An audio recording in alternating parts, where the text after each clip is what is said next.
아버지께 참되게 예배하는 자들은 영과 진리로 예배할 때가 오나니 곧 이때라.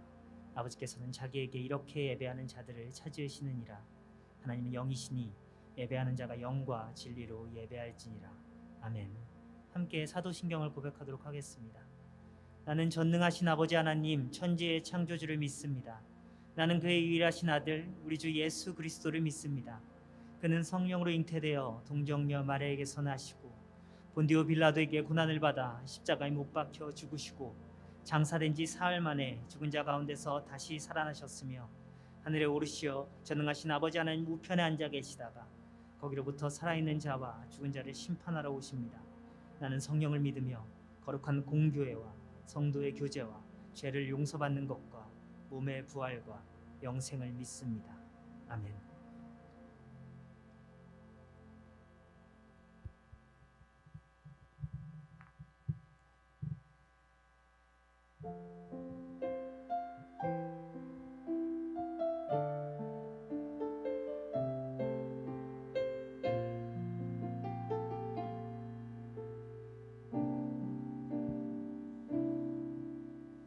주 나의 모습 보네 상한 나의 맘 보시네 주 나의 눈물 아래 홀로 울던 맘 아시네 주 나의 모습 보네 주 나의 모습 보네 상한 나의 맘 보시네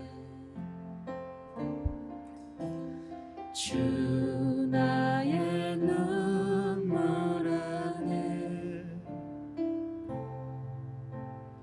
홀로 울던 맘 아시네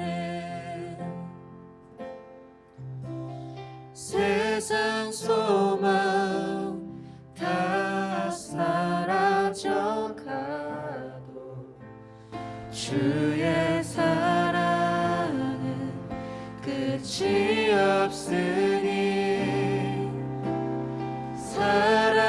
살아가는 이 모든 순간이 주 은혜임을 나는 믿네 주 사랑 내게 있네 주 사랑 내게 있네 그 사랑이 날 채우네 주 은혜 내게 있네 그 은혜로 날 세우네 다시 한 번 더 주 사랑 내게 있네 주 사랑 내게 있네 그 사랑이 우리의 마음을 채우십니다 그 사랑이 날 채우네 주 은혜 내게 있네 그 은혜로 날 세우네 세상 소망 세상 소망 다 사라져가도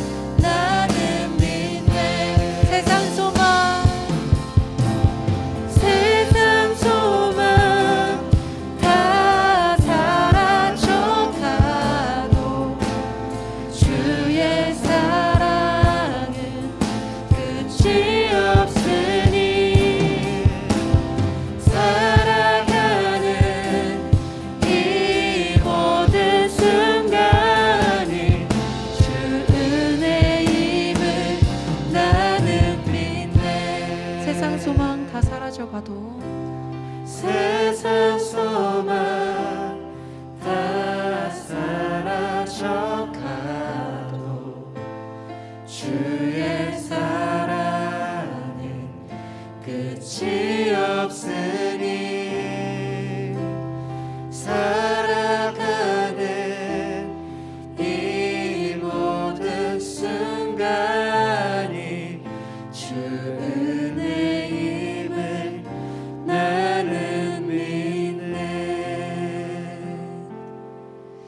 우리의 모든 삶의 모든 순간이 모두 주님의 은혜임을 우리는 믿습니다. 이 시간 그 사랑으로 우리를 채우시고 그 은혜로 우리를 세우시는 그 소망의 그 주님을 기쁨으로 박수치면서 찬양했으면 좋겠습니다.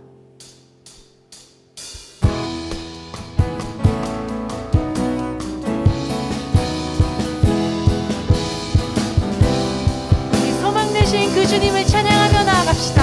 내 맘을 열어, 내 맘을 열어 주께 나가네. 두 손을 들고 주를 높이네. 내 모든 소망 주께 있으니 오직 주만 바라며 예배합니다. 다시 한 번 더 내 맘을 열어, 내 맘을 열어 주께 나가네. 두 손을 들고 주를 높이네. 내 모든 소망 주께 있으니 오직 주만 바라며 예배합니다. 우리 모임 중에 우리 모임 중에 임하신 주님, 주가 우릴 하나 되게 하셨네.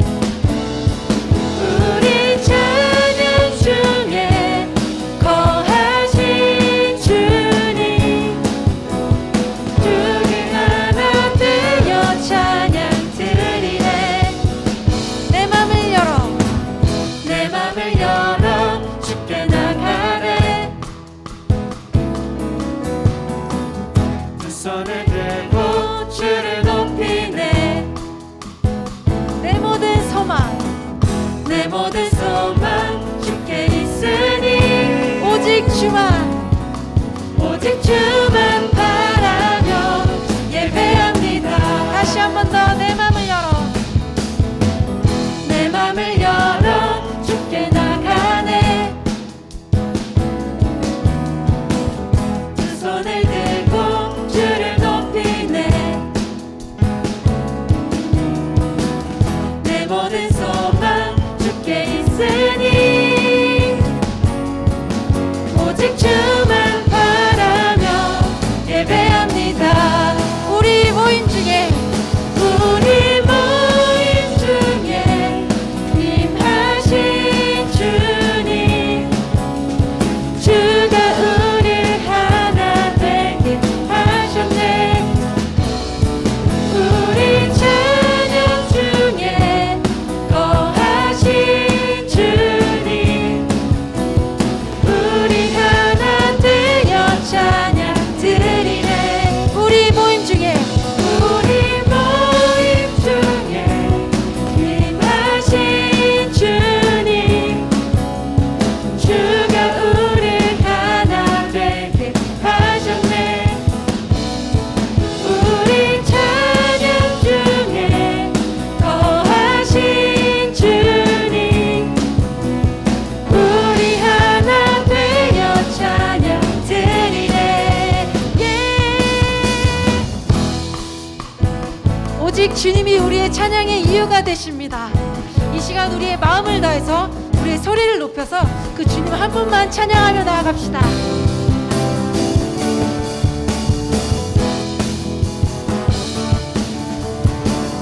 주께서 우리를 찾아오셨네.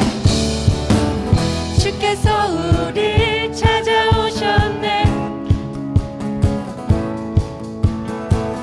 그 사랑이 날 살게 하셨네.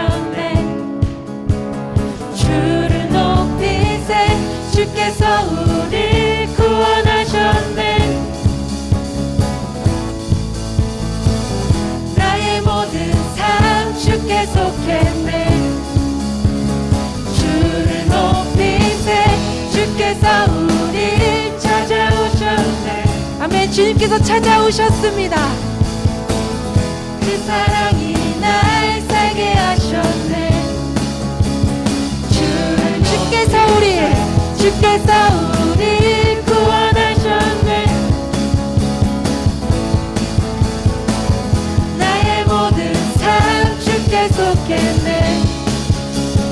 주를 높이세. 우리 모임 중에 임하신 주님, 주가 우리 하나 되게 하셨네. 우리 찬양 중에 거하신 주님, 우리 하나 되어 찬양 드리네.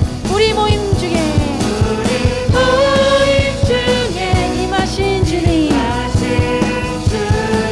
우리를 하나 되게 하셨습니다. 주가 우리 하나 되게 하셨네. 우리 찬양 중에 거하신 주님, 우리 하나 되어 찬양 드리네. 내 맘을 열어 내 맘을 열어 주께 나가네.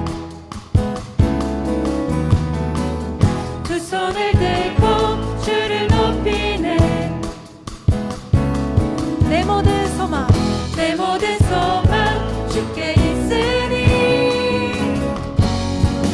오직 주만 바라며 예배합니다.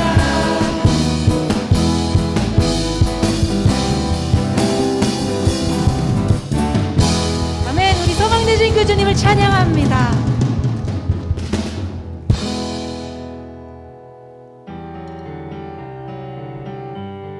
우리 이 시간 크신 내 주님이라는 새로운 찬양할 텐데요. 우리 전능하신 그 주님을 믿음으로 고백하며 담대하게 선포하며 나아갑시다.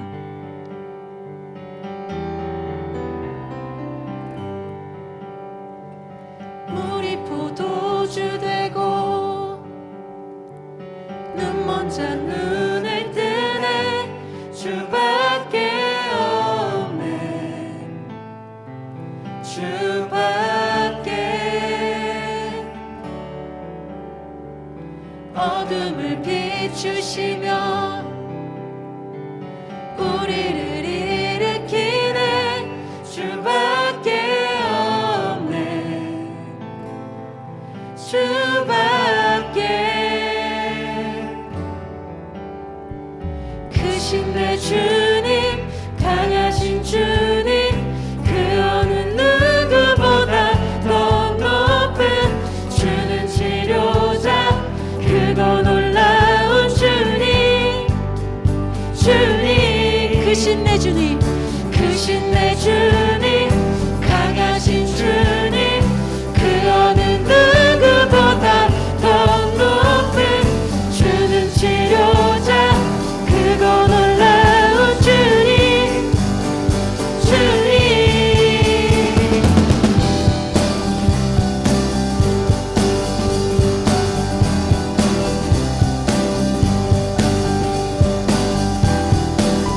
우리 다시 한 번 더 선포할 때 정말 담대하고 기쁜 마음으로 찬양하겠습니다. 우리 포도주 되고 우리 포도주 되고 눈먼 자 눈을 뜨네. 주밖에 없네. 주밖에. 어둠을 비추시며 우리를 일으키십니다. 우리를 일으키네. 주밖에 없네.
주님께서 그렇게 하실 줄 믿습니다.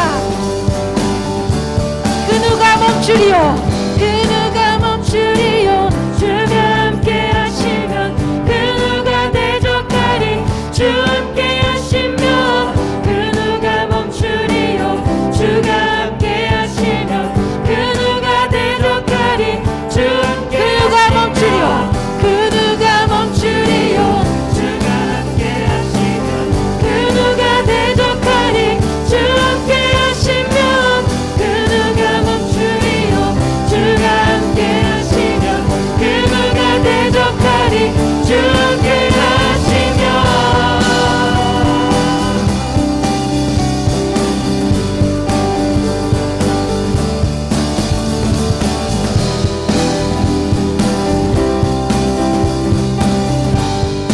우리 다시 한번 선포합시다. 크신 내 주님 크신 내 주님 강하신 주님 그 어느 누구보다 더 높은 주는 치료자 크고 놀라운 주님 주님 크신 내 주님 강하신 주님 그 어느 누구보다 더 높은 주는 치료자 크고 놀라운 주님 주님 크신 내 주님 크신 내 주님 강하신 주님 그 어느 누구보다 더 높은 주는 치료자 크고 놀라운 주님 주님 우리 마지막으로 선포합시다.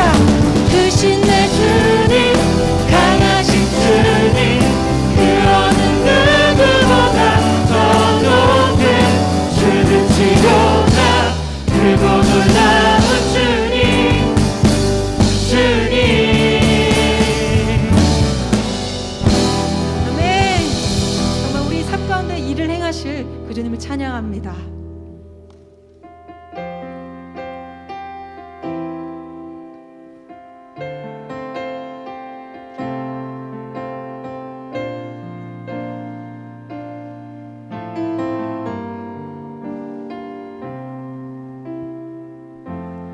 내가 사마리아에 가는 이유는 그곳에 울고 있었던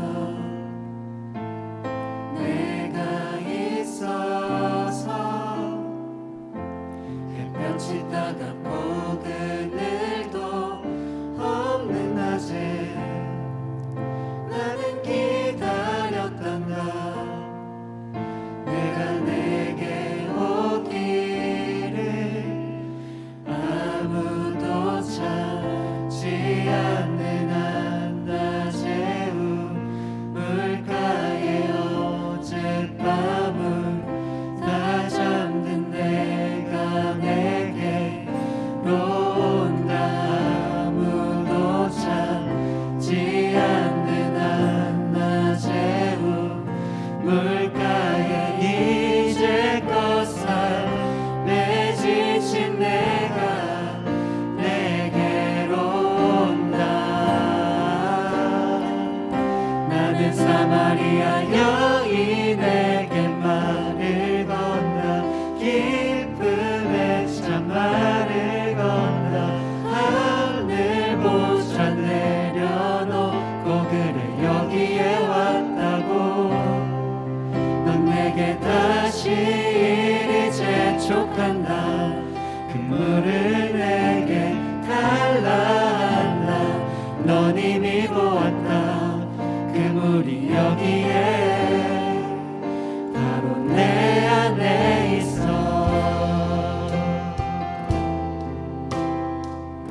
이 시간 우리를 찾아오시는 그 주님의 음성을 듣기 원합니다.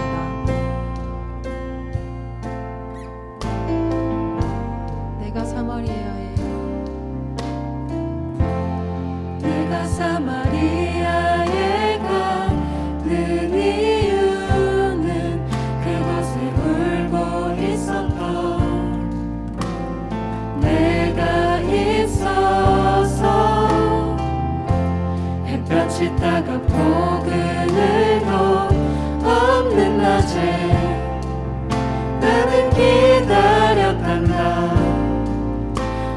내게 오기를 아무도 찾지 않는 한낮의 물가에 어젯밤을 다 잠든 내가 내게로 온다.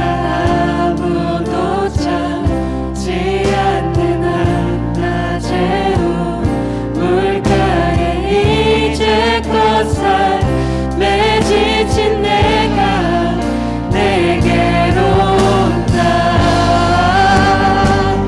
나는 사마리아 여인에게 말을 건다. 기쁨의 참말을 건다. 하늘 보좌 내려놓고 그를 여기에 왔다고. 넌 내게 다시 이리 재촉한다. 그 물을 내게 달라 한다. 넌 이미 보았다.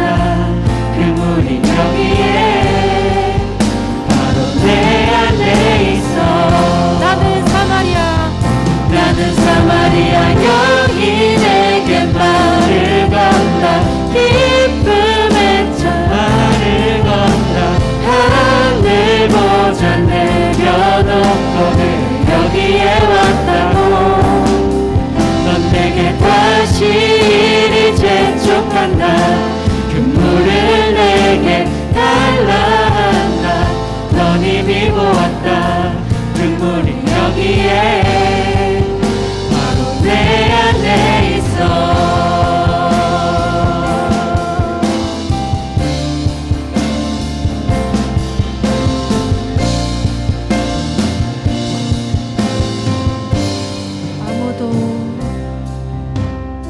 아무도 보지 않았던 내게 아무도 보지 않았던 내게 그 누구도 찾지 않았던 내게 아무도 보지 않았던 내게 아무도 보지 않았던 내게 아무도 오지 않았던 내게 그 누구도 찾지 않았던 내게 내가 지금 간다. 나는 사마리아 여인에게 말을 건다. 기쁨의 참말을 건다. 하늘 보좌 내려놓고 그를 여기에 왔다고. 넌 내게 다시 이리 재촉한다. 그 물을 내게 달라 한다. 넌 이미 보았다. 그 물이 여기에 바로 내 안에 있어. 나는 사마리아 여인에게 말을 건다. 기쁨의 참말을 건다. 하늘 보좌 내려놓고 그를 여기에 왔다고. 넌 내게 다시 이리 재촉한다. 그 물을 내게 달라 한다. 넌 이미 보았다. 그 물이 여기에 바로 내 안에 있어.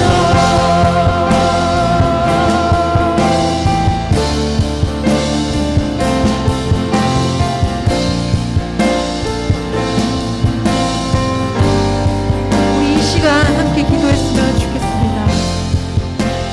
이 예배 가운데 주님께서 찾아와 주심을 기억하고 그것을 느낄 수 있도록 정말 그것을 주님의 말씀으로 우리 목사님께서 전해주는 말씀으로 우리가 그것을 깨닫고 주님께 나아갈 수 있도록 그렇게 이 시간 함께 기도하시겠습니다. 사랑의 주님, 우리를 인도하여 주시옵소서. 우리가 정말 이 사마리아의 여인처럼 주님을 바라보길 원하고 또한 주님께서 찾아오시고 우리가 깨닫길 원합니다. 주님과 함께 살아갈 수 있는 우리 삶이 되게 하여 주시옵소서. 주님의 말씀을 듣게 하여 주시옵시고 주님의 음성을 듣게 하여 주시옵소서. 정말 우리를 찾아오셨던 그 주님의 음성과 그 사랑을 깨달을 수 있도록 인도하여 주시옵소서. 사랑의 주님, 우리의 모든 생각들과 우리의 모든 마음들과 그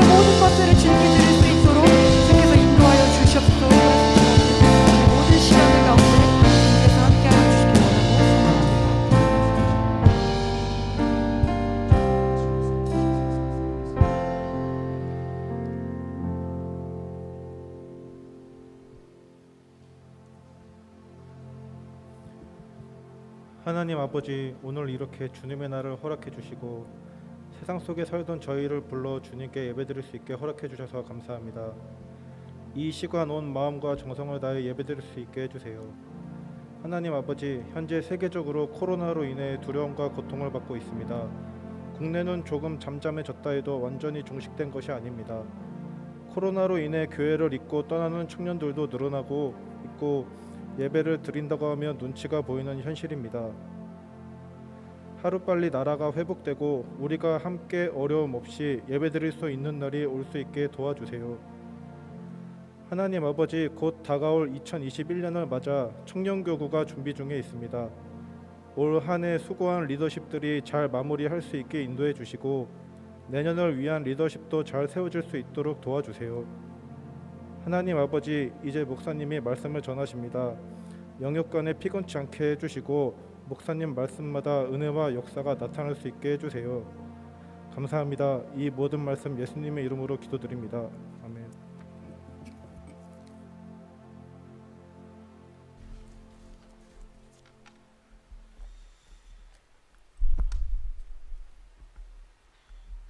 이 시간은 하나님의 말씀 보는 시간입니다. 하나님께서 오늘 우리에게 주시는 말씀은 고린도전서 2장 1절에서 5절의 말씀입니다. 고린도전서 2장 1절에서 5절의 말씀, 제가 가진 성경으로 신약성경 264페이지입니다. 여기 모니터도 틀어주세요. 다 찾으신 줄 알고 2장 1절부터 5절까지의 말씀을 한 절씩 교독하며 읽도록 하겠습니다. 형제들아, 내가 너희에게 나아가 하나님의 증거를 전할 때에 말과 지혜의 아름다운 것으로 아니하였나니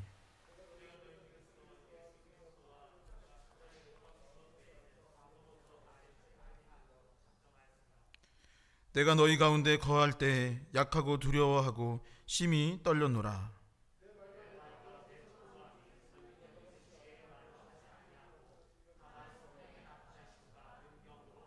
함께 읽겠습니다. 너희의 믿음이 사람의 지혜에 있지 아니하고 다만 하나님의 능력에 있게 하려 하였노라. 아멘. 오늘도 예배에 오신 여러분들을 주님의 이름으로 환영하고 축복합니다. 옆에 분들과 축복하며 인사하도록 하겠습니다. 주님의 이름으로 사랑하고 축복합니다. 주님의 이름으로 사랑하고 축복합니다. 주님의 이름으로 사랑하고 축복합니다. 다시 한번 인사하겠습니다. 당신은 주 안에서 잘 될 수밖에 없습니다. 당신은 주 안에서 잘 될 수밖에 없습니다. 아멘. 이 한 주도 주님의 사랑과 축복이 넘쳐나고 또한 주님 안에서 지금은 조금 어려운 시기일 수도 있어요. 그러나 결국에는 주 안에서 미래에 아니면 당장 조금 지난 후에 결국에는 주 안에서 잘 될 것을 믿고 살아갈 수 있는 여러분과 제가 될 수 있기를 간절히 소망합니다. 성경에는 교회에 다니는 사람들뿐만 아니라 교회에 나오지 않는 분들도 아는 법한 유명한 이야기들이 몇 가지가 있죠. 뭐가 있을까요? 노아의 홍수나 아니면 다윗과 골리앗이나 이런 저런 교회에 나오지 않더라도 누구나 아는 이야기. 그래서 사람들은 가끔 그것이 무슨 동화책에 나오는 이야기거나 아니면 이스라엘의 그냥 단지 역사일 뿐이다라고 생각하는 경우들도 있습니다. 하지만 분명한 사실은 무엇이냐면 그 모든 말씀이 하나님 안에서 이루어진 사실이요, 성경 말씀이라는 것이죠. 그 유명한 이야기 가운데 아까 말씀드렸던 것 같이 이 다윗과 골리앗의 싸움, 이 전투에 관한 이야기가 있습니다. 다윗은 2세 집안의 막내 아들이었고 그 중에서도 집안의 가장 작은 아들로 전해집니다. 다른 형들이 블레셋과의 전투에 나아가서 전쟁을 할 때에 다윗은 무엇을 했다고 하죠? 집안일을 하는, 양을 치는 사람이었고 전쟁에 있을 때 못 나갔을 때 했던 일은 형들이 밥이 떨어져서 그것을 배달하는 일이었던 것입니다. 그러니까 오늘날로 치면 다윗은 뭐 하는 사람일까? 제가 생각해 봤는데 원래 정규적으로 하는 이제 본래 직업은 투잡을 하고 있었는데 원래 직업은 요즘은 양을 집에서 키우는 경우들이 없지만 요즘으로 치면 뭘 많이 키우나요? 강아지 많이 키우죠. 그래서 제 생각에 애견 관리사, 오늘날로 치면 또 도시락 배달을 했으니 배달의 민족 라이더가 아니었을까 적용을 한다면 라는 생각이 듭니다. 그리고 그의 형제들은 그가 그렇게 하고 있을 때 아까 말씀드렸듯이 전쟁터에 나가 있었죠. 어느 날 여러분들이 잘 알고 있듯이 이 다윗이 배민 라이더 이 알바를 하러 나아가게 되었습니다. 형들이 블레셋과의 전투에 나가 있었는데 전쟁터에 나가 있는 그들이 음식이 떨어져 있는 것으로 예측을 하고 집안에서 음식을 이제 형들에게 배달해 주는 역할을 다윗에게 시켰던 거예요. 여러분 한번 상상해 보세요. 다른 형제들은 형들은 전쟁터에 나가 있는데 다윗만 전쟁 안 나가고 배달을 하는 존재였다면 아마도 그 집안에서 그의 모습은 굉장히 초라하고 보잘것없는 사람, 작은 자였던 것이 분명합니다. 전쟁의 이 거리가 멀었던 것으로 예측을 하는데 그 거리를 가서 도착한 그 작은 사람이 도착해서 보니까 이미 전쟁이 꽤 오래 진행되어 있었던 거예요. 그런데 빨리 이스라엘 백성은 하나님의 자녀이기 때문에 빨리 하나님의 이름으로 가서 쳐서 때려 부수면 될 것 같은데 전쟁이 시작된 지 한참이 지났는데도 아무것도 하지 않고 그냥 멀찍이 쳐다만 보고 있는 거예요. 겁먹어서 아무것도 안 하고 있었던 것입니다. 그런데 그때 아무것도 남들은 할 수 없는 그때에, 아무도 도전할 수 없던 그때에 다윗은 그렇게 하지 않았던 것이죠. 다른 사람들은 블레셋의 장수 거인 골리앗을 보고 달려갈 수도 없고 무엇을 던질 수도 없을 만큼 겁을 먹고 있는 상태였는데 그 작은 존재 다윗은 그렇게 하지 않았다라는 것입니다. 작은 소년이요 막내 아들이고 평상시엔 애견관리사고 지금은 특별히 배민라이더로 하고 있는 그가, 남들이 보기에는 정말 별 볼일 없는 그가 엉뚱한 이야기를 이제 늘어놓기 시작한 것이죠. 함께 사무엘상 17장 45절의 말씀을 한번 함께 읽어보도록 하겠습니다. 사무엘상 17장 45절의 말씀입니다. 함께 읽겠습니다. 다윗이 블레셋 사람에게 이르되 너는 칼과 창과 단창으로 내게 나아오거니와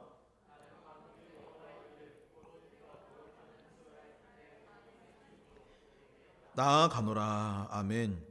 여러분, 믿음의 눈으로 보지 않는다면, 신앙에서 관점으로 보지 않는다면 다윗은 분명 지금 정신 나간 사람입니다. 저처럼 작은 사람이, 옆으로 말고 위아래로 작은 사람이 막 거인한테 가서 한번 싸움 해보자고, 전쟁 영웅한테 가서 막 어떤 대위한테 가가지고 막 싸움 한번 해보자고 해서 막 이렇게 말한다면 그 사람은 이 과대망상이 있는 사람이 아닐까 싶은 것입니다. 보잘것없는 한 소년이 블레셋의 전쟁 영웅, 그것도 거인, 전쟁터에서 늘 승리만 했던 그에게 나아가 달려들었으니 그는 정말 이상한 사람인 것이죠. 하지만 결과는 무엇입니까? 여러분들이 잘 알다시피 다윗의 승리였고, 작은 소년이 승리한 것, 거인을 이긴 것, 전쟁 영웅을 물리친 것이 결과라는 것을 여러분들은 이미 어려서부터 익히 들어왔기 때문에 잘 알고 있을 것입니다. 성경은 이렇게 말을 합니다. 사람의 외모, 아니면 키나 덩치, 아니면 학벌과 스펙이 중요하다 안 중요하다? 중요할까요 안 중요할까요? 교회 오면 안 중요하다고 하는데 중요는 합니다. 공부해야죠. 열심히 지내야죠. 노력해야죠. 그러나 정말 중요한 거냐라고 했을 때 성경의 답은 정말 중요한 것은 아니다라는 것입니다. 그것보다 더 본질적인 거, 더욱더 중요한 것은 따로 있다라고 말하는 것이죠. 우리가 생각하는 비결이나 전술, 병법, 승패를 결정하는 그것이 정말 중요한 것만은 절대 아니다는 거예요. 그러니까 그것이 비중이 인간의 지혜를 어떻게 개발하고 쓰는 것이 나쁘다는 얘기는 아니지만 그것보다 정말 더 중요한 것, 그것은 따로 있다라는 것이죠. 여러분, 성경에 무엇이라고 말하고 있습니까? 요셉이 총리가 되었고 모세가 애굽의 왕 바로를 이겼고 이스라엘 백성을 출애굽시켰다고 말을 합니다. 여호수아라는 그 보잘것없는 민족의 한 사람이 여리고 성을 무너뜨리고 가나안을 정복할 수 있었다라고 해요. 기드온과 300명의 용사들이 적을 물리쳤다라고, 다윗이 골리앗과 싸워 이겼고 작은 나라 이스라엘의 왕 솔로몬이 세상에서 가장 지혜로운 사람이었다라고 말합니다. 사랑하는 청년 여러분, 이것이 바로 믿음의 세계요 그리스도인의 특권인 줄 믿으시기 바랍니다. 혹시 오늘 이곳에 모인 여러분들 중에 세상 사람들이 다윗을 여겼을 때, 야, 너 작잖아, 너 그냥 여기 배달하러 왔잖아, 너가 뭔데 이러고 있어 라는 마음을 스스로 느끼며 나를 작게 여기지는 않습니까? 아니면 우리 한국교회나 이 그리스도의 공동체를 보면서 야, 예전 같지 않네, 요즘 어려워진 거 아니야? 라는 마음으로 우리의 공동체를 작게 보고 있지는 않습니까? 현재 주어진 상황이 좋지 않으니 점점 어려워질 것이라고만 생각하고 있지는 않나요? 여러분, 성경에 있는 말씀들을 읽고 다시 용기를 내고 회복할 수 있기를 축원합니다. 다윗처럼 주님의 이름으로 다시 한번 도전을 하고 승리하는 레청년 교구가 될 수 있기를 주님의 이름으로 간절히 축원합니다. 우리가 최근 함께 묵상하고 있는 고린도전서는 이미 설명하였던 사도 바울이 고린도 교회를 향해 기록한 말씀의 내용 중 첫 번째 내용입니다. 후서가 있고 또 전해지는 이야기에는 사라진 본문도 있다라는 이야기도 신학자들은 이야기해요. 어찌 됐건 고린도 교회를 향해서 썼던 편지의 내용입니다. 사도 바울은 사도행전 9장에서 부활하신 예수 그리스도를 만나고 이제 변화된 삶을 살기 시작을 했던 거예요. 과거의 자신의 삶이 정말로 잘못됐다라는 거, 오죽하면 내가 전에는 죄인 중에 괴수였다라고 표현할 만큼 잘못된 삶을 살았지만 예수 그리스도를 사도행전 9장에서 만난 이후에 담에색으로 가는 그 길에서 만난 후에 그가 변화되어서 완전히 다른 삶을 살았던 것입니다. 그전에는 사람을 죽이고 사람을 괴롭히고 이웃을 힘들게 만들고 특별히 그리스도인을 핍박하는 사람이었지만, 그리고 나서는 예수님을 만나고 나서는 전 세계를 다니며 복음을 전하고 교회를 세우는 일, 그것을 자신의 사명이라 여기고 자신의 모든 생애를 그렇게 주님께 바쳤던 사람입니다. 그의 선교는 하나님께서 시키신 일이고 그 일을 위해 삶을 드리도록 주님은 명령하셨습니다. 여러분, 그러니 어떻게 되어야 정상일까요?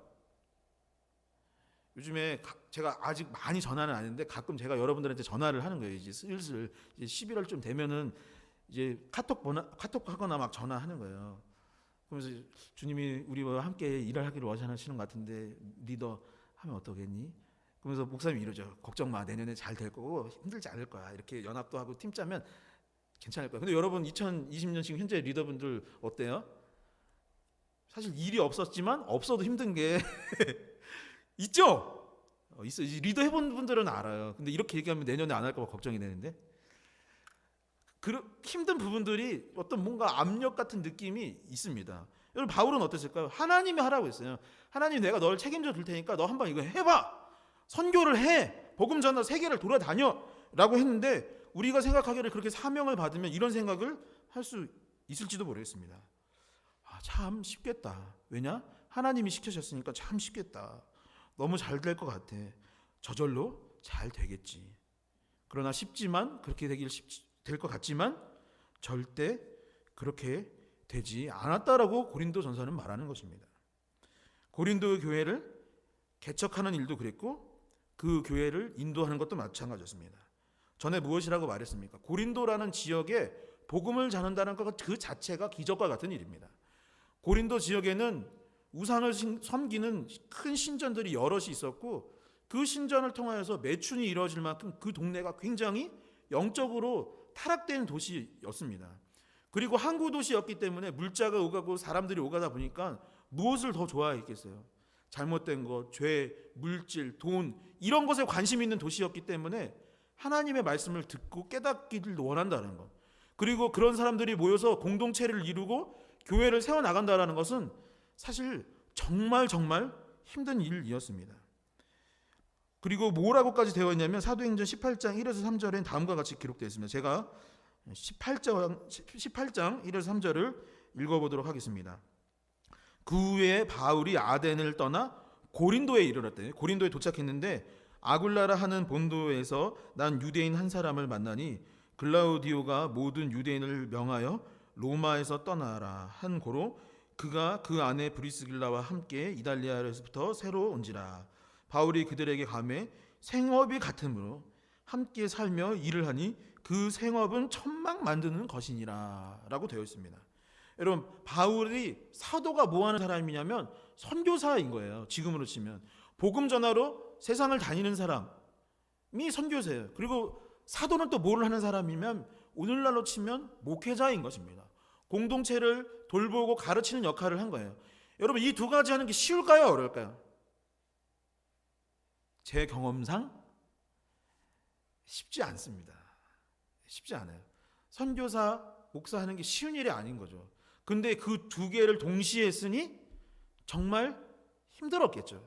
근데 또 무엇이라고 되어 있냐면 더불어서 천막을 만드는 것이더라라고 되어 있잖아요. 이것이 무슨 말을 하냐면 바울이 천막, 오늘날로 치면 어떤 텐트 아니면 무슨 간이 시설, 집 이런 거를 만드는 직장인이었다는 것입니다. 여러 역할들을 동시에 감당했던 거죠. 복음을 전하는 선교사, 교회를 가르치고 돌보는 목사, 더불어서 직장인, 이렇게 세 개의 직업을 갖고 있었던 것입니다. 여러분 얼마나 바쁘고 힘들었겠습니까? 얼마나 분주했겠어요. 그런데 그 어떤 일도 소홀히 하지 않고 살았더라라고 본문은 말하고 있는 것입니다. 그런데 개척하는 그 순간만 그랬던 것이 또 아니라는 것이죠. 교회를 돌보고 이끌어 가야 하는 지금, 이 고린도 전서가 기록된 바로 이 지금에도 바울은 굉장히 힘들고 어려운 시기를 경험하고 있었습니다. 왜 그랬을까요?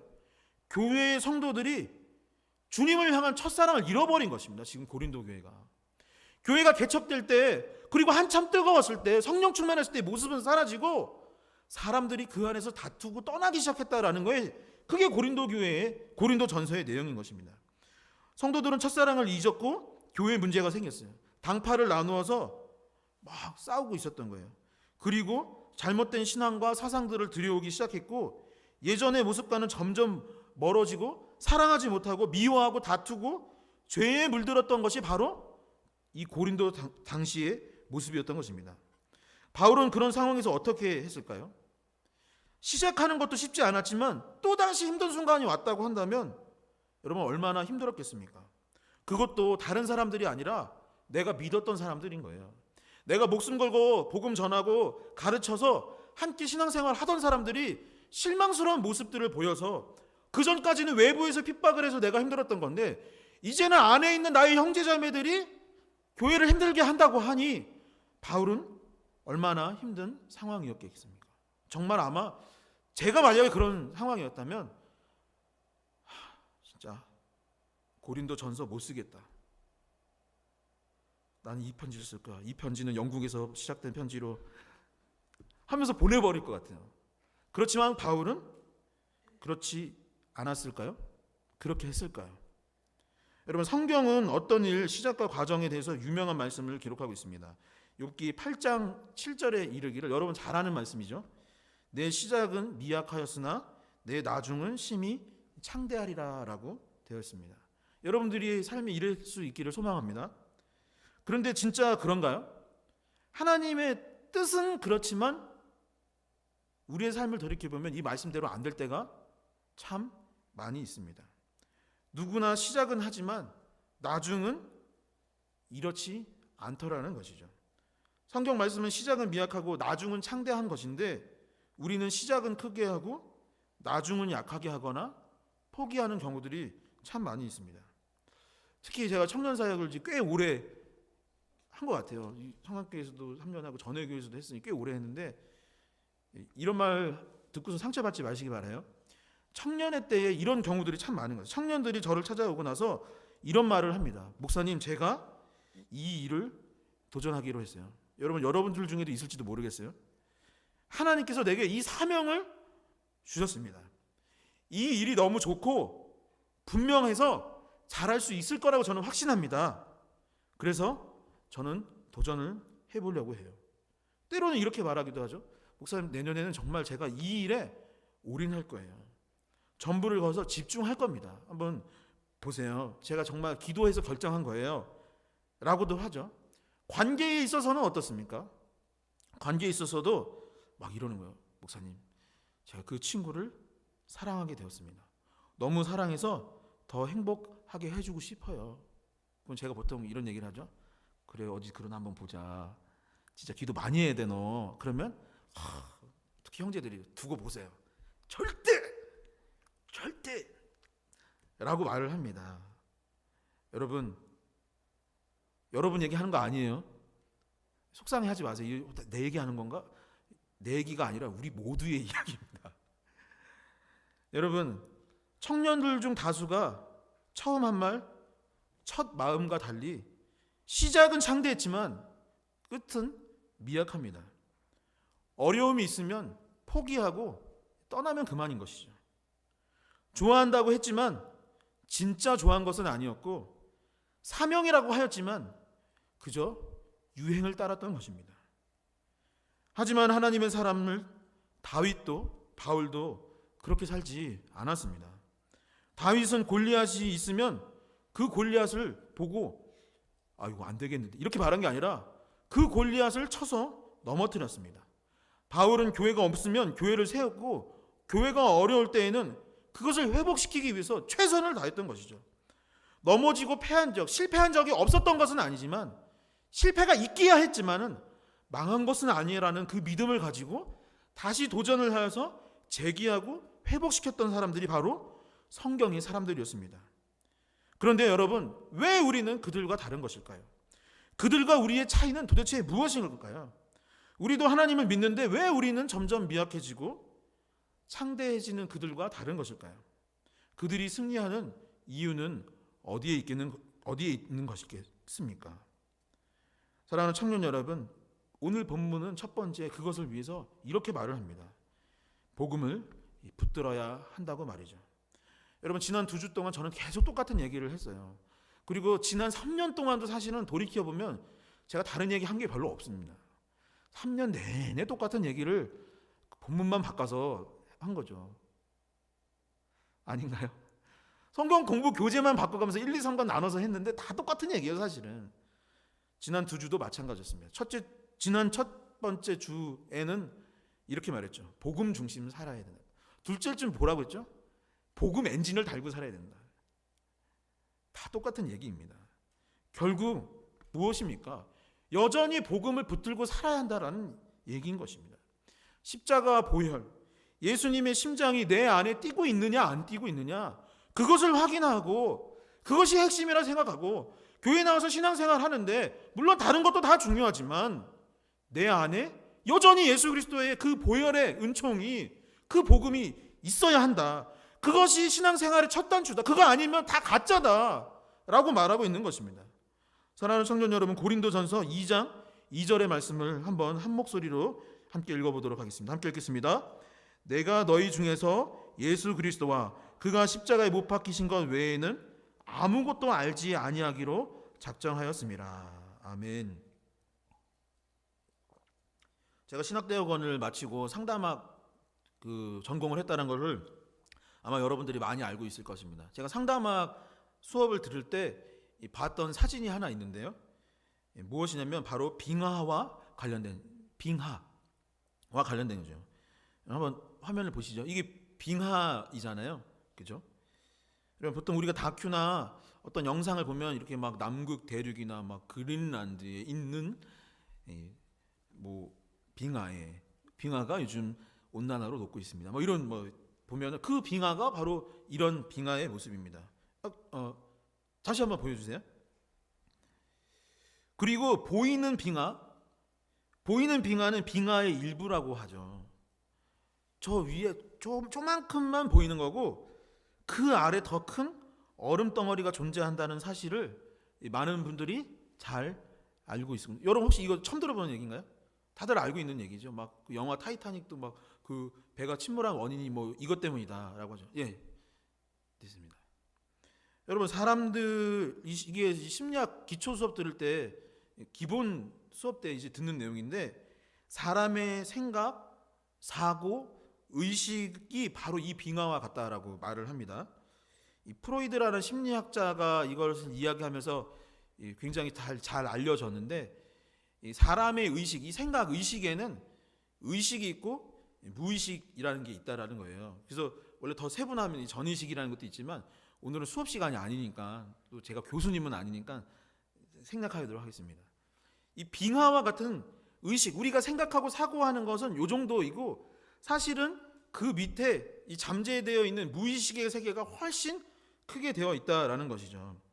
그래서 이 무의식이 무엇이냐면 전부 기억은 안 되는 거예요. 아주 어렸을 때의 기억들이 다 여러분들 갖고 있는 건 아니잖아요. 그런데 그 무의식이라는 이 의식 밑에 세계 가운데 여전히 존재한다는 것입니다. 내가 어렸을 때 다쳤던 기억, 상처받았던 것, 아니면 즐겁고 행복했던 그 잠재 의식들이 있는데 그것들이 사실은 의식의 진면모인 거예요. 그것들이 지금 여러분들이 살아가는데 결정하는 것들, 여러분들이 의식하고 생각하는 것들이 무의식에 있는 과거의 경험들이 지금의 현실의 결정에 영향을 주더라라는 것입니다. 빙하처럼 보이지 않는 세계가, 보이지 않는, 내가 판단하지 못하는 나의 생각과 의식이 오히려 삶에 더 많은 결정을 하더라. 아까 말했듯이 타이타닉을 침몰시킨 것이 보이는 작은 빙하가 아니라 바다 아래 진짜 빙하였기 때문인 것처럼 사람의 의식과 생각도 그러하더라라고 이 주장을 했던 것이죠. 저는 신앙의 영역도, 이걸 배우면서 신앙의 영역도 참 이와 같다, 비슷하다라는 깨달음을 얻게 되었습니다. 우리는 당장 보이는 일들에 보통 치중을 하는 거예요. 신앙생활 할 때 그냥 당장 여기에 뭐가 있는지, 어떤 사역을 해야 되는지, 뭐 그런 것들, 보이는 것들에 치중을 하기도 합니다. 어떤 예배의 형식과 아니면 어떤 내가 무엇을 입었는지, 내 옆에 누가 앉아있는지, 뭐 이런 것들, 아니면 내 직함이 무엇인지, 내가 뭐 리더인지 아닌지, 열매인지, 목사인지, 뭐 이런 것들에 집중을 할 때가 참 많이 있다라는 것이죠.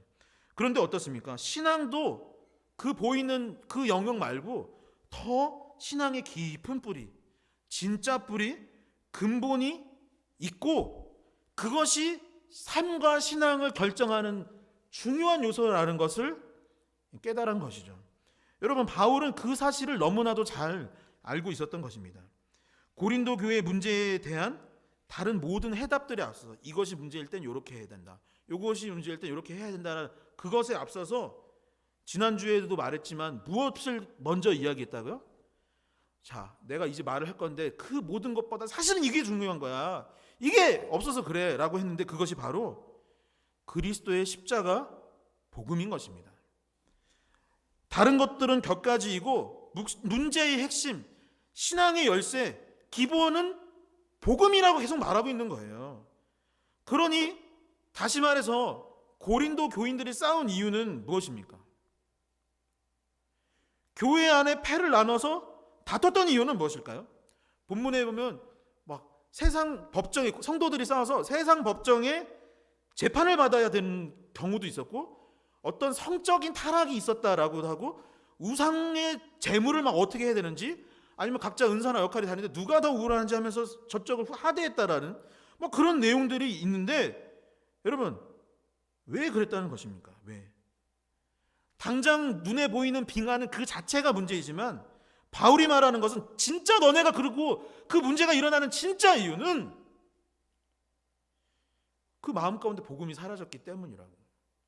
예수 그리스도가 너희 안에 없기 때문에 너희가 그렇게 된 것이라고 바울은 말하고 있는 것입니다. 여러분, 오늘날의 이유도 마찬가지입니다. 경제가 어렵고 세상이 문제라고 말하죠. 한국 교회가 문제라고, 방황하고 배회하고 인생의 답을 찾지 못했다고 우리는 말합니다. 왜 인생의 답을 못 찾고 있는 것입니까?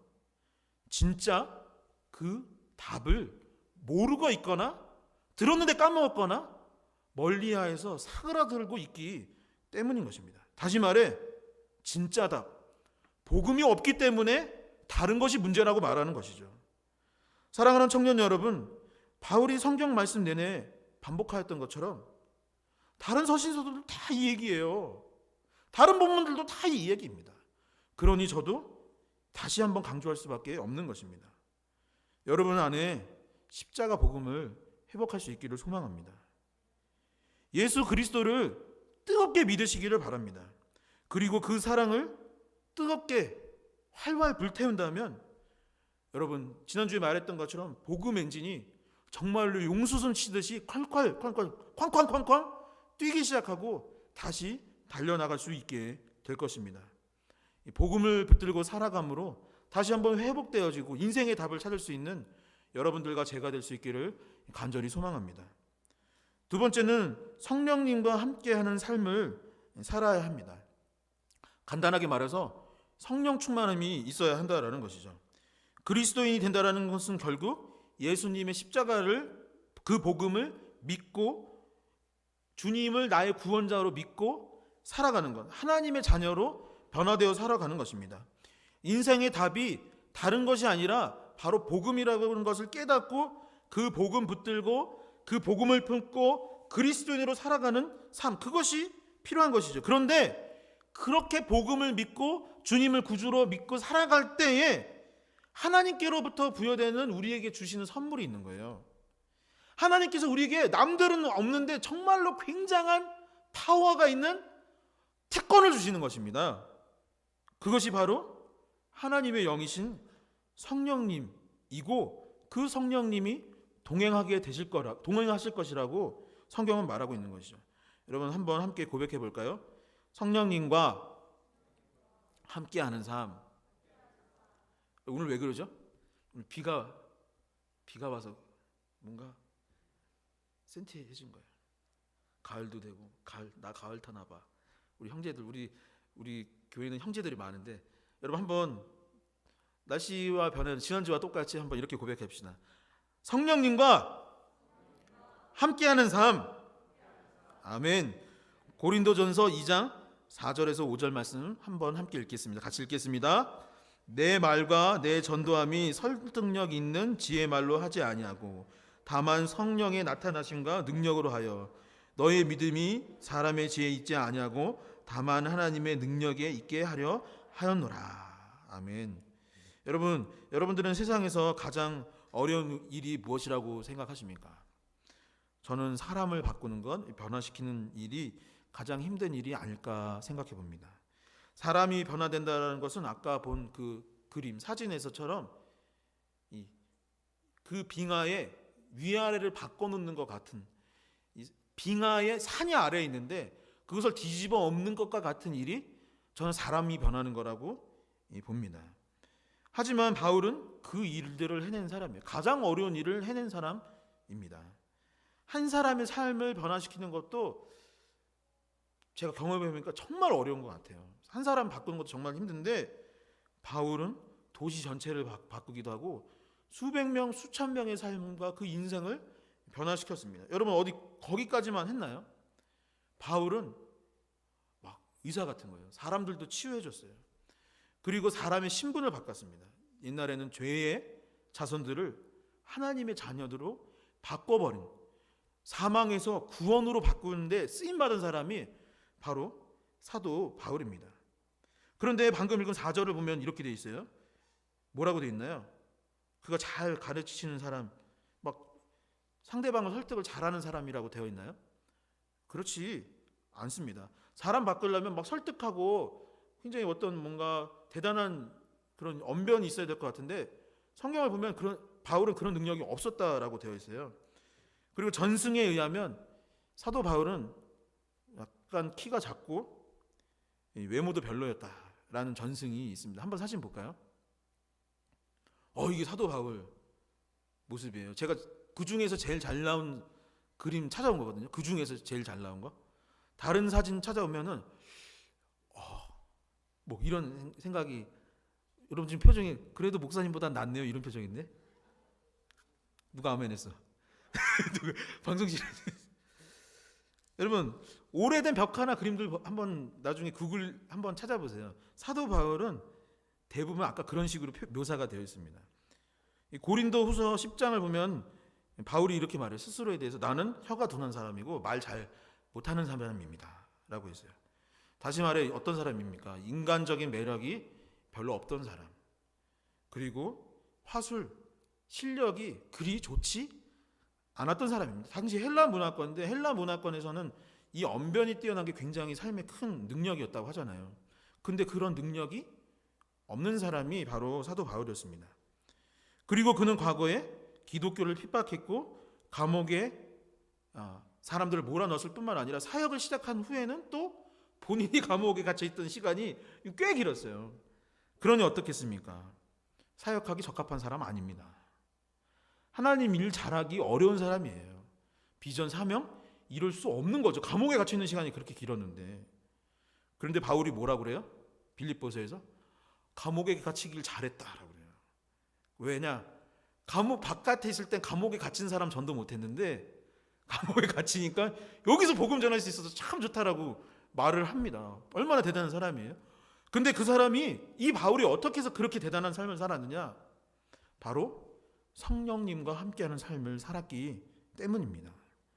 하나님이 영이신 성령님이 계셨기 때문에 매력도 없고 말도 잘 못했지만 그에게서 하나님의 능력이 나타나고, 그래서 그로 인해서 도시가 변화되고 사람이 변화되고 교회가 세워지고 교회가 회복되는 역사가 일어났던 것이죠. 여러분, 저와 여러분들이 그런 능력이 있기를, 그런 성령의 충만함이 있었으면 참 좋겠습니다. 자신의 힘으로 안 됩니다. 여러분 힘으로 여태까지 해봤잖아요. 안 됩니다. 허나 주님이 도와주시고 그 성령님이 나와 함께 하실 때 놀라운 일들이 일어난다라는 것을, 놀라운 삶을 살아갈 수 있다는 것을 믿기를 소망합니다. 마지막으로 그렇기 위해서, 성령 충만을 위해서 성령님을 사모하고 기다리며 기도해야 한다라고 성경은 말합니다. 시간 관계상 다 읽지는 못하지만 2장은 계속해서 성령님이 어떤 분이신지 이야기합니다. 여러분 나중에 한번 오늘 댁에 가서 읽어보세요. 2장 전체를 한번 읽어보세요. 그래서 성령님에 관해 이야기합니다. 제가 간략하게 설명을 한다면, 성령은 하나님의 지혜이고, 성령은 하나님의 깊은 것까지 통달하게 하는 열쇠이고, 성령을 통해 분별하는 능력이 더하여졌다라고 말을 합니다. 다시 말하면 지혜, 통달하는 열쇠, 그리고 분별하는 능력, 그것들이 있었다. 근데 그것만 있는 게 아니에요. 2장에만 나온 게 그 정도예요. 놀라운 능력이 거기 있다라고 되어 있습니다. 그리고 그 특별한 역사가 언제 어떻게 시작되었냐면 다음과 같이 시작되었다고 해요.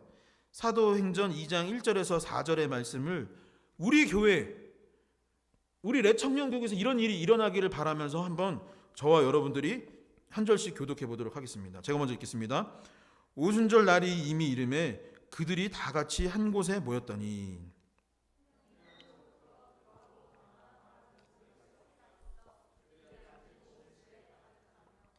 마치 불의 혀처럼 갈라지는 것들이 그들에게 보여 각 사람 위에 하나씩 임하여 있더니 다 성령의 충만함을 받고 성령이 말하게 하심을 따라 다른 언어들로 말하기를 시작하니라. 아멘. 하나님께서 예수님께서 승천하시면서 제자들과 거기서 모여있는 성도들에게 약속한 것이에요. 얼마 지나지 않아서 성령이 너희에게 임할 것이니까 모여서 그것을 기다리고 기도하며 지내라라고 했던 것입니다. 다시 제자들이 모여서 그 성령님이 임할 것을 사모해야죠. 기대해야죠. 여러분들이 원해야죠. 사모하고 당장 언제 알지는 알지 못하니 기다리고 마지막에 기도하고 있으라라고 했던 것입니다. 그리고 그들이 예측했던 날이 아니에요. 오순절 마가의 다락방에서 그 성령의 강림의 역사가 우리가 알지 못했던 그 순간 일어나게 되었다라고 성경은 말합니다. 그렇게 된 이후에 교회가 시작되었고, 복음을 듣는 사람들마다 회개하는 역사가 일어나게 또한 되었고, 병자가 치료함을 받게 되었고, 기적이 일어났다라고 성경은 말하는 것이죠. 여러분 다시 한번 이렇게 또 오늘 계속 주문을 하는데 함께 고백해 보겠습니다. 성령님을 사모하며 기다리고 기도합시다. 다시 한번, 성령님을 사모하며 기다리고 기도합시다. 아멘. 아멘. 여러분 이제 금요철에 다시 할 때가 왔죠? 아멘. 여러분 다시 기도해야 됩니다. 코로나 때문에 기도를 더 해야 되는 것입니다. 어려운 시기 때문에 더 기도를 해야죠. 그런데 우리가 여러저러 상황 때문에 못했죠.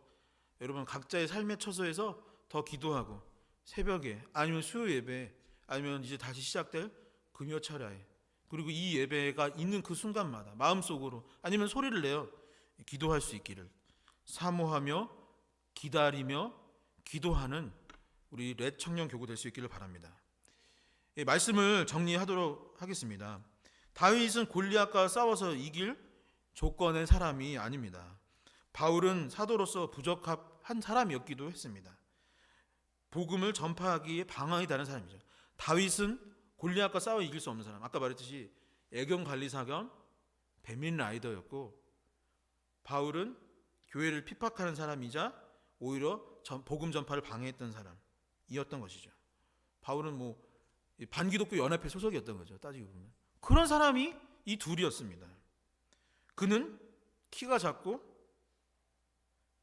대머리였고 왜 여기서 갑자기 제가 순간 움찔했는데 머리숱이 없는 분이었죠. 여러분 그런데 그분들이 세상을 바꾼 거예요. 그분들이 나라를 일으켰고 가장 강력한 왕조를 만들었고 그분들이 복음을 전했습니다. 근데 진짜 그분들이 한 건가요? 성령님이 하신 것입니다. 성령님이 그들과 함께 하였기 때문에 이루어진 것입니다. 지난 추석 때 부모님 댁에 갔는데 저희 아버지가 저한테 이런 이야기를 하셨어요. 덕우야, 계산해보면 절대 이렇게 될 수 없었던 것 같다. 절대 이렇게 살 수 없더라. 계산을 해보면, 인간적으로 계산해보면 절대 이렇게 살 수 없어. 다 하나님의 은혜였고 하나님의 능력 말고는 달리 설명할 방법이 없더라 라고 했습니다. 제가 추석 지나고 새벽 예배 때도 이 이야기를 했었는데 저는 청년들에게도 이야기했던 적이 있었던 것 같아요. 이렇게 얘기한 적은 없었던 것 같은데 저는 이 간석동 지금은 다 개발되고 아파트 생겼지만 옛날에 간석동 그 만월산 밑에는 달동네에 있었어요. 판자촌 있었어요. 나환자촌도 있었고 그 동네가 제가 살고 컸던 자리입니다. 저는 이 연수구가 제가 어렸을 때 이렇게 바라보면 멀리서 보이지도 않았지만 이거 보면은 여기가 전에도 한번 말했지만 드림시티였어요. 드림시티. 아니 집에 엘리베이터라는 게 있대. 저는 산을 올라서 이렇게 오르락 내리락 했었는데 왜 엘리베이터가 있는 이 드림시티에서 여러분들은 낳고 자랐죠. 저는 결혼 전까지 한 번도 아파트에 살아본 적이 없었습니다. 저희 애는 할머니 할아버지까지 해서 형까지 부모님 저 6식구 살았는데 그때 당시 저희 할아버지 할머니가 하신 일은 파지를 줍는 일을 하셨고 곰을 주워다가 파시는 일이 저희 조부모님들이 하셨던 일입니다. 그리고 어머니는 시장에서 장사를 하셨죠. 제가 뭐 그런 명절 때였던 것 같아요. 그 이렇게 미니카라고 하죠. 조종기 달려있는 미니카를 너무 갖고 싶었는데 그 얘기를 부모님한테 했더니 할아버지가 그것을 주워온 겁니다. 누가 버린 거를 주워온 거예요. 근데 문제는 뭐예요? 조종기가 없는 겁니다. 조종기만 없으면 그래도 이렇게 해서라도 가지고 놀겠는데 더 큰 문제는 바퀴가 없었어요. 그거 가지고 놀았던 생각이 아직도 나고 이제 좀만 지나면 이제 김장철이잖아요. 김장철 때 할머니랑 나가서 그 시장에서 남들이 버린 배추랑 그 열무를 할머니랑 주워와서 그거로 음식을 해먹었던 생각이 납니다. 그렇게 살았던 것이 저희 가정. 어렸을 때 그걸 몰랐는데 그게 가난이었더라고요. 저는 어렸을 때 가난인지 몰랐었어요. 근데 지금 생각해보면 그게 가난이었던 것 같습니다. 그때는 근데 많은 친구들이 저희 동네 애들은 다 그랬었어요. 그런데 저희 아버지가 그랬어요. 절대 생각해보면 이렇게 살 수가 없다고. 내가 아들을 키웠는데 내가 가르쳐서는 두 아들을 이렇게 훌륭하진 않은데 이렇게 아버지 말은 이렇게 훌륭하게 키울 수가 없다고. 다 그게 하나님 은혜고 하나님 능력이지. 하나님 아버지가 키웠고 하나님 아버지가 우리 집안을 돌보신 것이다라고 목사인 저보다 더 목사님처럼 이야기를 하셨습니다. 저희 사촌들이 다 한 교회에서 신앙생활을 했는데 그 산 밑에 있는 교회에서 했는데 제가 저희 집안 자랑하는 것 같을까봐 무엇하고 어떻게 사는지 말하진 않겠어요. 그러나 다들 행복하고 너무나도 부유하게 지내고 있습니다. 그때 어렸을 때 꿈꿨던 것 그리고 청년기 때 꿈꿨던 그 비전들 단 한 사람도 못 이룬 사람이 없습니다. 그때 기도했던 그것들을 다 이루어서 자신의 원하는 자리, 하나님께서 원하시는 그 자리에서 열심히 아름답고 행복하게 건강하게 지내고 있죠. 저희 형제들이 뭐 하고 있는지 궁금하면 이따가 예배 끝나고 사무실로 오세요. 제가 가르쳐 드릴게요. 청년 시절 저희는 다 팀장이고 리더였습니다. 다 회장하고 청년 시절에 다 열심히 사역했습니다. 선교도 빠지지 않았고 찬양팀도 열심히 했어요. 그러나 늘 장학금 받고 학비 걱정 안 하면서 다녔습니다. 여러분 머리가 좋아서 그랬을까요? 제 IQ는 정확히 딱 100입니다. 저희 형은 저보다 머리가 안 좋아요. 그러나 수능은 저보다 거의 100점이 높습니다. 여러분, 머리가 좋아서 그럴까요? 저희 집안이 고액가이를 할 수 있었을까요? 절대 아닙니다. 저희 아버지 말씀이 저는 정답이라고 봅니다. 청년 여러분, 예수 그리스도에 관한 기쁜 소식, 복음이 있으면 되는 것입니다.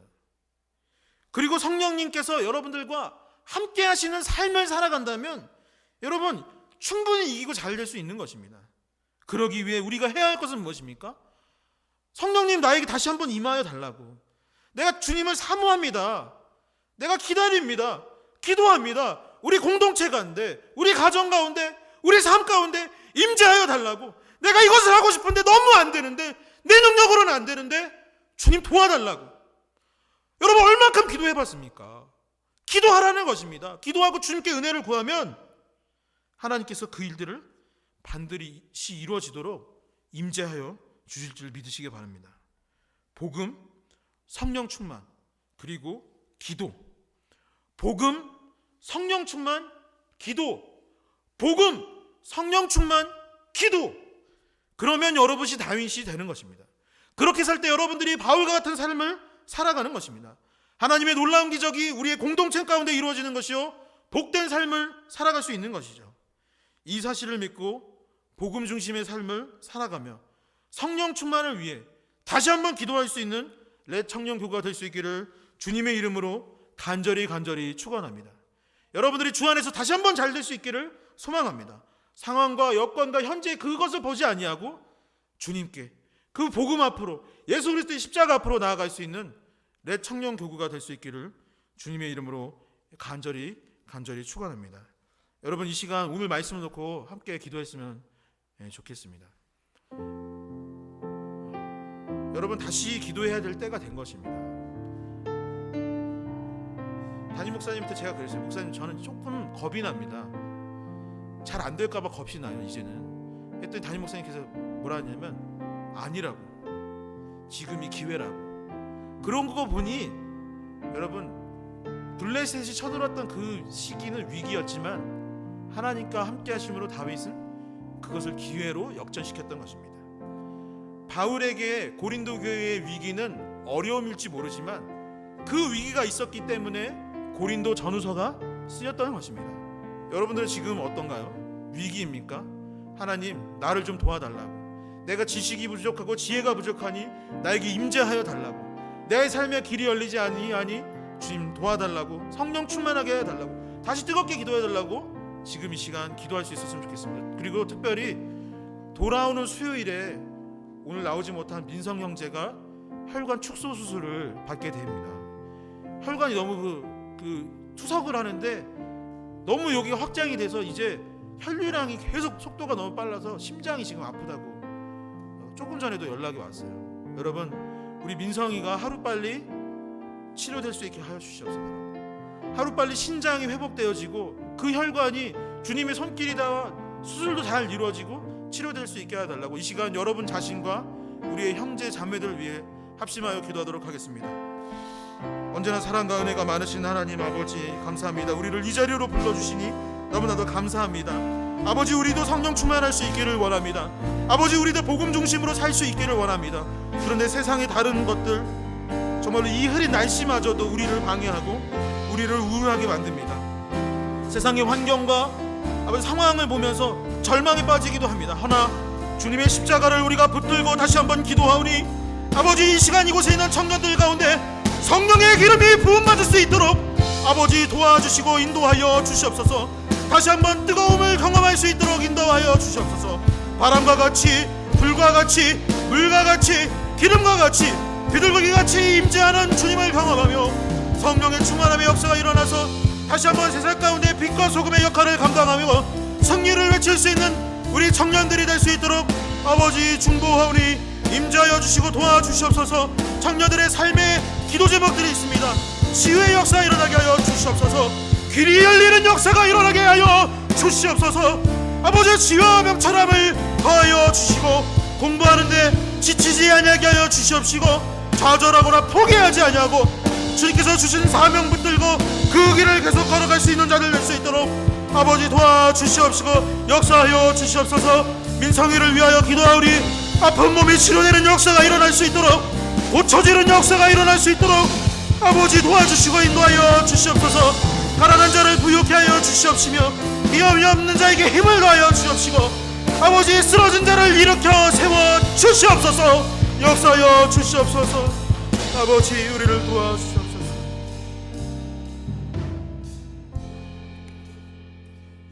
다윗의 이야기가, 바울의 이야기가 옛날 이야기나 동화가 아닌 현실임을 우리가 믿습니다. 그리고 그 무엇보다 주님의 십자가를 우리가 믿습니다. 다시 한번 복음을, 십자가를 결단하오니 아버지 주님의 그 보혈의 능력이 우리의 심장 가운데 흘러갈 수 있도록 주님 도와주시옵소서. 성령의 충만함이 더하여질 수 있도록 주님 임재하여 주시옵소서. 날마다 바울과 같이, 다윗과 같이, 다른 사도들과 같이 기도하는, 초대교회 성도들과 같이 기도하는 우리 성안교회 렛청년교구 될 수 있도록 주님 역사하여 주시옵소서. 우리의 기도에 응답하여 주실 줄 믿으며 예수님의 이름으로 기도하여 나이다. 아멘. 이제는 주 예수 그리스도의 은혜와 하나님의 크고 놀라우신 사랑과 성령의 교통하심이 복음을 붙들고 성령님과 함께하기를 소망하는 우리 렛청년 교구 머리머리 위에, 그리고 모든 성안교회 성도님들 머리머리 위에 이제로부터 영원까지 함께하여 주시기를 간절히 축원하나이다. 아멘.